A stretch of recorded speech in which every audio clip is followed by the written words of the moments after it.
Vive TV Chile presenta Bio Bio, los mejores destinos en una sola región. Cernatur. Chile avanza con todos. Gobierno de Chile.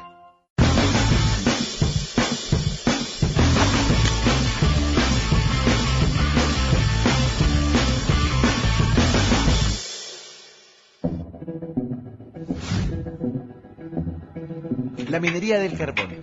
Miles de hombres trabajando y rompiéndose las espaldas por un salario mínimo. Los primeros antecedentes de la clase obrera chilena y también de nuestra condición de productores de materias primas. Capitales extranjeros llegando a nuestro país a hacerse la América. Trabajar en la mina durante toda tu vida para terminar con los bolsillos vacíos. Ingresar a la mina todos los días rezando a que no te ocurra un accidente.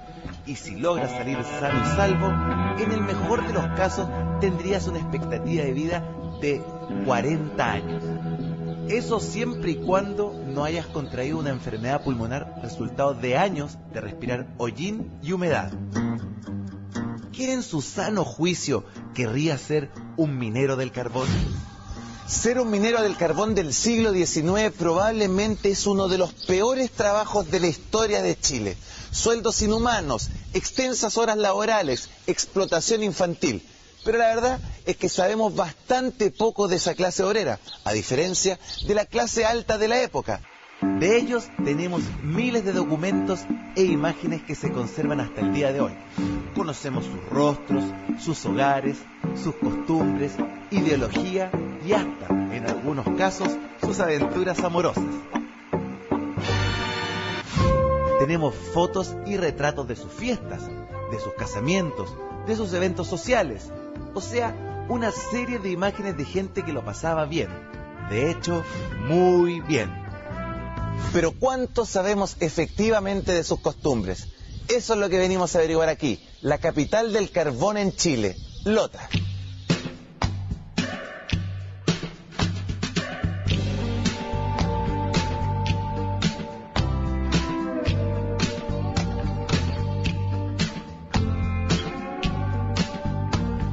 Gran parte del imaginario que tenemos sobre el pueblo minero de Lota lo tenemos gracias a un hombre que nació y se crió en este lugar. Es para muchos el precursor del cuento social. Me refiero a Baldomero Lillo Figueroa.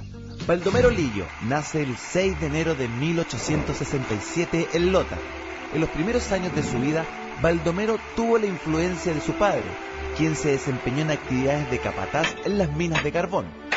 Tras el fallecimiento de su padre, se puso a trabajar en la pulpería de su ciudad, sin poder finalizar los estudios secundarios en el Liceo de Lemu. No obstante, aprovechó la naturaleza de este trabajo para dedicarse a leer literatura de la época. Creció escuchando las historias de los mineros, observando su triste y dura realidad y empapándose a la vez de la narrativa realista y naturalista europea de la época, como Balzac y Solá, y de los grandes novelistas rusos, especialmente Dostoyevski. Fue así como a principios del siglo XX, Baldomero Lillo escribe Subterra, un texto absolutamente distinto a la literatura que se estaba leyendo por esos días en Chile, proveniente de escritores españoles. Lillo, mientras trabajaba al interior de la pulpería, estaba leyendo autores franceses como Balzac o rusos como Dostoyevski, que hablaban ya de la cuestión social. Eran textos absolutamente distintos y que hablaban de una realidad que era la que le tocaba vivir a Lillo todos los días. La crueldad, tratos inhumanos, explotación infantil y largas horas de trabajo. Este tipo de textos no cayó nada de bien en la aristocracia chilena, porque una de las cosas que se instalaba fuertemente era el siguiente lema: trabajar, padecer y morir, que era lo que pasaba en la minería chilena. Efectivamente, el autor de Subterra, quien vivió en carne propia la experiencia y la crudeza del trabajo minero en Lota. Gracias a eso, escribió los maravillosos cuentos que hoy en día son patrimonio literario de Chile. Ojo, que obligación leerlo en el colegio. Esa es la pulpería donde él trabajaba. Y entonces acá, ¿este era el único almacén que había acá? Sí, la famosa pulpería.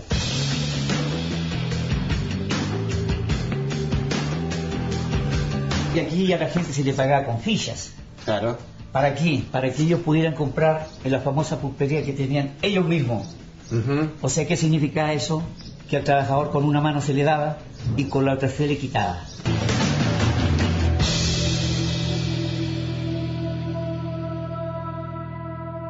Ahora lo que más se impacta a la gente es que aquí trabajan niños de 8 años. 8 años. 8 años. A los 13 años ya la empresa le hace un contrato como adulto.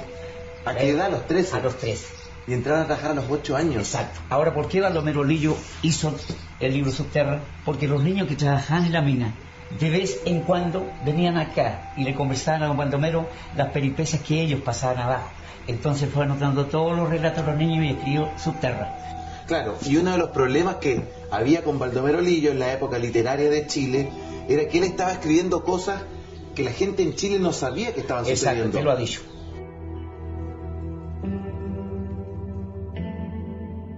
Y Baldomero trabajaba acá. Exacto, acá. ¿Qué era lo que más se vendía acá en la pulpería? O las cosas que se vendían frecuentemente. Hierba, vinagre y el famoso tintán. Tintán, vino tinto. Vino tinto. Era lo que más se vendía. Exacto. Imagínense que aquí llegaba el papá con 4, 5, hasta 6 hijos a trabajar. Y eso era obligación, porque si el papá o la mamá se negasen a que los niños trabajasen, la empresa les caducaba el contrato. Y caducándole el contrato, ellos tenían que devolver la casa. Entonces, la empresa a sus trabajadores le prestaba casa en los famosos pabellones. Claro. Le daba la luz, le daba el agua, y a los obreros 500 kilos de carbón molido para la calefacción, y a los empleados 500 kilos de carbón granado mensualmente. Para sus diversiones, la empresa a sus trabajadores le tenía cancha, hoy estadio, un gimnasio, piscina para empleados y piscina para obreros, casino de empleados y también casino obrero. Le tenía un teatro, le tenía escuela y un hospital para él y su familia.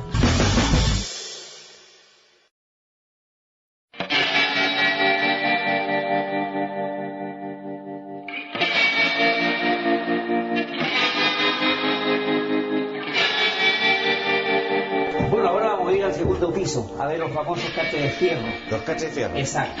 Esta era como la vivienda típica de un obrero. De un obrero. Sí, señor. Y esta era la vivienda exacto, aquí del obrero. Aquí usted puede ver los famosos caches de fierro. Y entonces acá se concentraba todo. Estaba la pelela ahí al lado de la cama. Porque agua va, el jarro para tener el agua. Exacto. Durante la noche, para lavarse la cara también, asearse.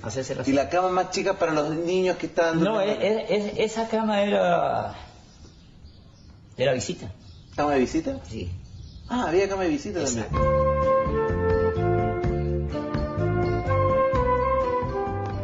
Era cómodo estar dentro de esta ciudad. Sí, pues imagínese, el boom del carbón aquí comenzó en el año 1950. Del año 1950 al año 1970 la empresa llegó a tener 17.400 trabajadores.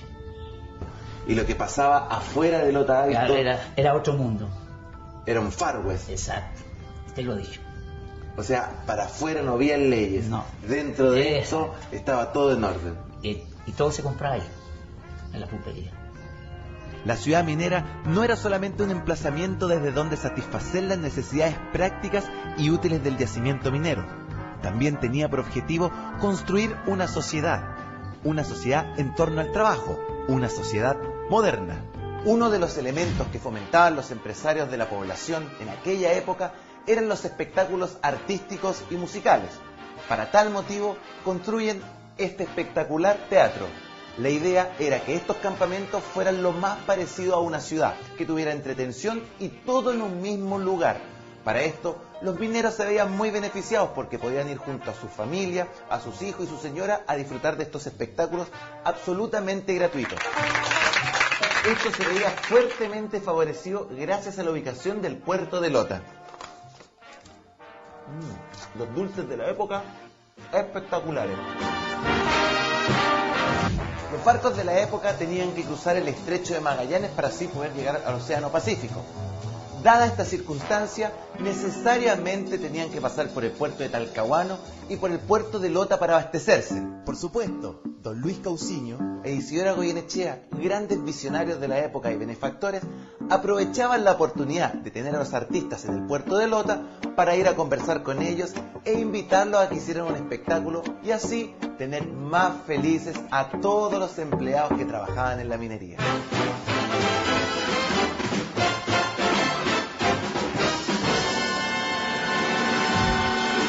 Entre estos se cuentan el teatro dramático y cómico, el ballet, la zarzuela y los circos.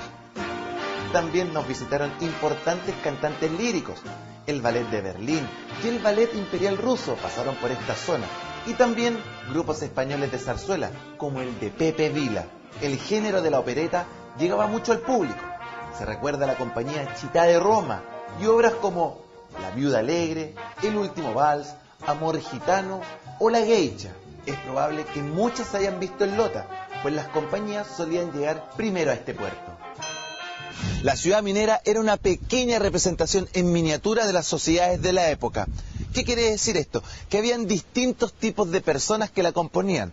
Altos ejecutivos, personas importantes, empleados que trabajaban en la superficie y obreros que trabajaban en el subsuelo. Estos tenían distintos lugares para vivir, distintos pabellones, algunos más cómodos, otros menos cómodos. Y este, por ejemplo, que era la vista de los altos ejecutivos. ¿Qué manera más extraña de dividir a la sociedad? Eso ya no sucede en Chile, ¿cierto?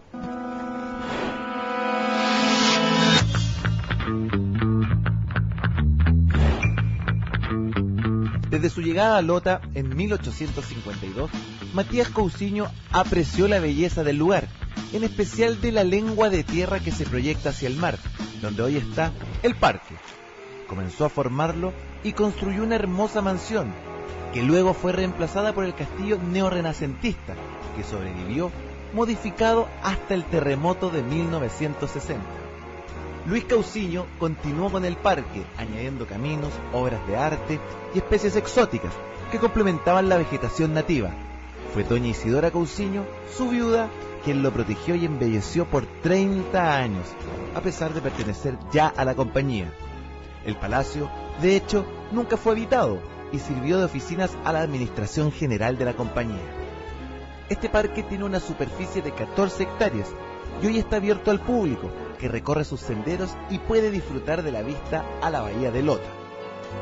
Isidora Goyenechea, la viuda de Luis Cousiño, fue una mujer muy notable por su sentido social y su energía emprendedora. No solo fue dueña de las minas de Lota, sino también de la hacienda Cousiño Macul, la de El Marco de Milipilla y de diversas propiedades urbanas en Valparaíso y Santiago. La más importante fue el Palacio Cousiño en Santiago.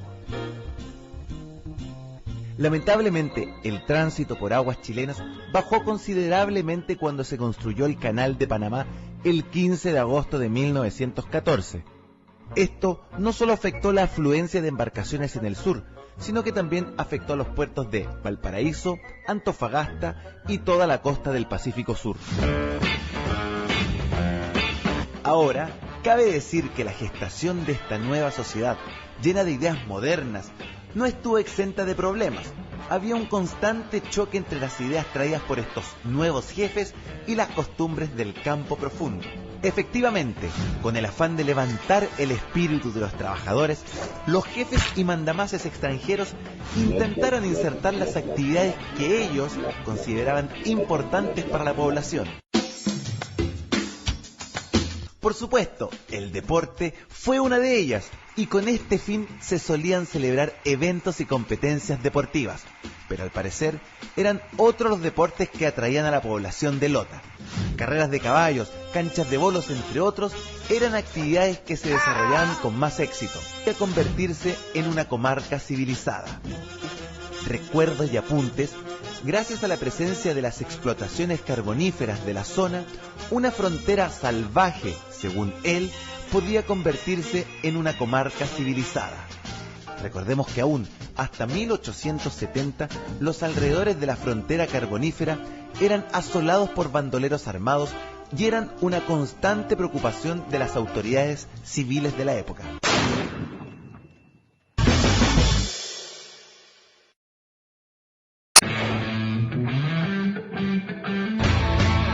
Bueno, tomando en cuenta todo lo que hemos ido aprendiendo, efectivamente no hay tantas diferencias y los problemas son muy parecidos a la actualidad.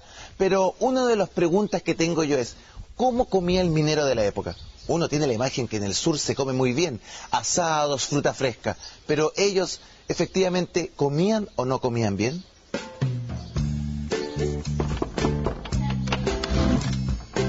Un producto tradicional es el pan de lota. Los hornos se ubican en Lota Alto, cerca de los pabellones. Son verdaderos centros comunitarios donde se conversa y se comparten noticias. Este es el famoso pan minero, el pan que hacían las mujeres de los trabajadores de Lota. Mientras los trabajadores de Lota estaban sumergidos en las minas, las mujeres apoyaban a sus maridos haciendo pan. ¿O no, Cristina? Sí, así es nomás. ¿Cuántos hermanos eran ustedes? 13 hijos tuvo mi mamá. 13 hijos tuvo su mamá. Sí, y mi mami trabajaba en el pan para ayudar a mi papá.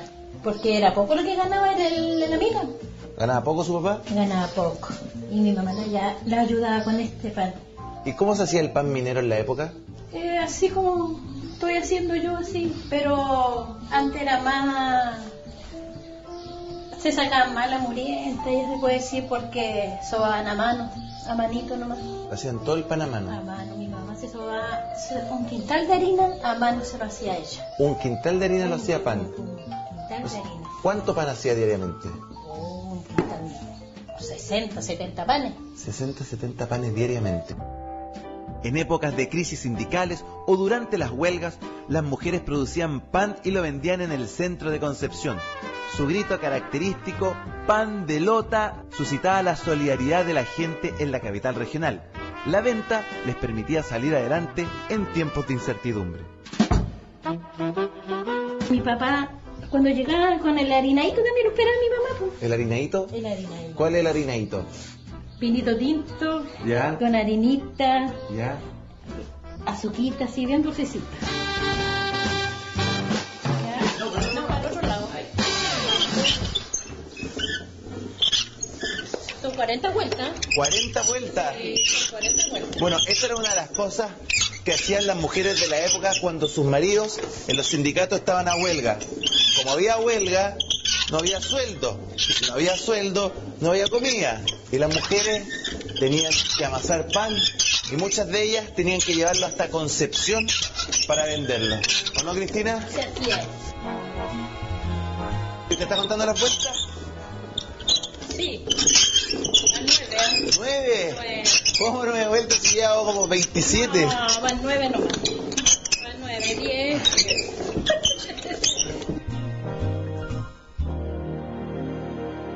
Al igual que este horno, hubo muchos otros hornos más distribuidos por todo Lota. Las mujeres tenían que compartir el horno y meter sus panes. Para no confundirse, era importante que cada una marcara su propio pan. Con eso, cada una podía salir a venderlo. Hoy en día, el pan minero se sigue vendiendo todos los fines de semana en Lota, y los turistas no dejan ninguno.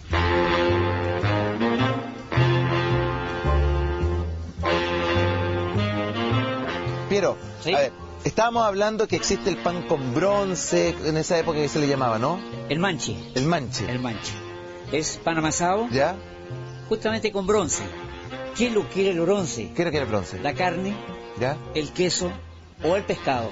O sea, todo lo que iba dentro del pan, el minero le decía bronce. ¿Y por qué le decía bronce? Bueno, jergas que llegaron de Escocia. ¿De Escocia? Sí, señor.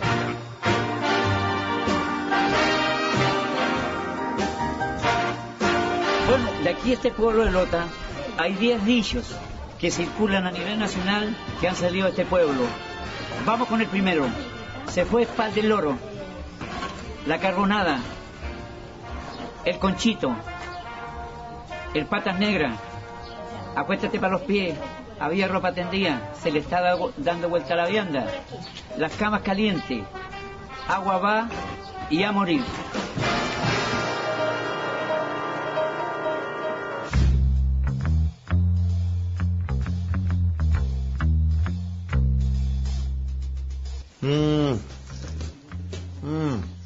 ¿Qué pasó? El pan minero exquisito. La planta hidroeléctrica de Chivilingo se inauguró en el verano de 1897. Permitió movilizar eléctricamente por primera vez un tren en Chile, el que corrió subterráneamente al interior de la mina. Con los excedentes de energía se iluminaron las calles de Lota Alto y algunas pocas casas. No mucho más por ahora, pero en los años 30 se inauguró una planta termoeléctrica que dio energía a la ciudad. Lota fue fundada en 1662 y su nombre proviene del vocablo Louta, que en mapudungún significa caserío. Esta realidad cambiaría rápidamente con la llegada de la explotación minera y para 1875 Lota obtiene el grado de ciudad con una población de más de 5.000 personas. Evidentemente, estamos frente a una comunidad en permanente progreso, condición que atrae a personas de todo el mundo en busca de un futuro mejor para ellas y sus familias. Tal vez, antes de partir, no habían escuchado nunca las historias de El Chiflón del Diablo. Apoyado en el codo, con el cuello doblado, golpeaba sin descanso, y a cada golpe el agua de la cortadura le azotaba el rostro con gruesas gotas que herían sus pupilas como martillazos. Se detenía entonces por un momento para desaguar el surco y empuñaba de nuevo la piqueta sin cuidarse de la fatiga que engorrantaban sus músculos, del ambiente irrespirable, de aquel agujero, ni del lodo en el que se hundía su cuerpo, acosado por una idea fija, obstinada, de extraer ese día, el último de la quincena, el mayor número posible de carretillas, y esa obsesión era tan poderosa, absorbía de tal modo sus facultades, que la tortura física le hacía el efecto de la espuela que desgarra los ijares de un caballo desbocado. Oiga, pero ¿por qué se llamaba el Chiflón del Diablo? Bueno, su nombre verdadero es Chiflón Carlos. Carlos. Eso es en alusión al primer nieto que tuvo el pionero de esto, que fue Matías Cousiño Jorquera. Y Chiflón del Diablo es por el cuento de Aldo Merolillo, o sea, es un nombre comercial. Ah, es un nombre solamente comercial. Sí, Gonzalo. Y Aldo Merolillo le puso Chiflón del Diablo Por el cuento de él. Claro Pero- que aquí abajo siempre se ven cosas raras. Sí, ¿como qué cosa? El famoso patas de hilo que le llama al minero. Por ejemplo, ¿El pata cuánto? El patas de hilo. ¿Ya? Por ejemplo, yo a Patas veces... de hilo. Ah, claro, así le llamaba al minero en el siglo XIX a Don Sata. ¿Ya? Yo a veces voy con turistas que nos visitan y en sentido contrario veo la lucecita. ¿Ya? Entonces muchos turistas me dicen, oiga, parece que anda gente ahí. Yo le digo que sí, pero yo sé que no es gente. El patas de hilo. El patas de Y te hilo. dice que, Se sienten... que se siente que el patas de hilo Don Sata habita abajo. Exacto, se ven cosas raras. Como también aquí en superficie. ¿Qué se ve acá en superficie? A veces usted ve hombres preciosos ¿Ya? con botones de oro y usted quiere ir a mirar y de repente pega el portazo y se esconde. ¿Hay fantasmas? Claro. Ahora lo otro, se sienten llorar niños abajo. Se sienten llorar niños.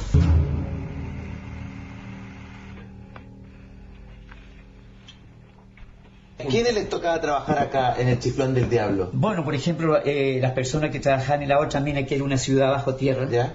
a veces se portaban mal y de castigo los mandaban para acá.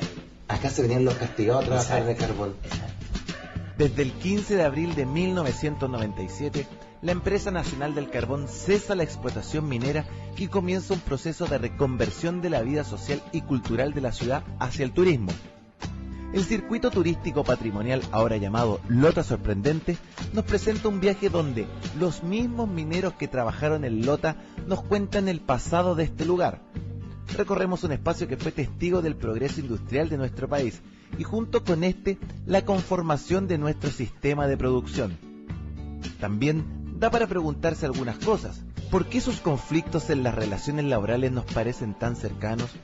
¿Sus sueños habrán sido los mismos que nos mueven en estos días? Lota es parte de la historia de la industrialización chilena, y en ella vemos los primeros antecedentes de la clase obrera chilena, los antecedentes de una sociedad que comienza a definirse por sus relaciones de producción entre empleadores y trabajadores, ya no un sistema feudal de señores burgueses y peones tan característico de nuestra época colonial. Tal vez les prometieron, igual que a nosotros, que después del progreso vendría la equidad, la educación, la justicia. Eso también ya me suena muy conocido.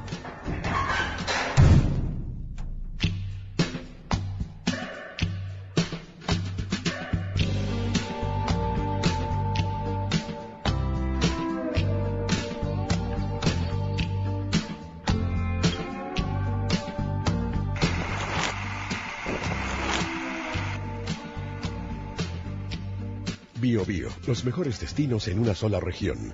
Cernatur. Chile avanza con todos. Gobierno de Chile. Esta fue una presentación de Vive TV Chile.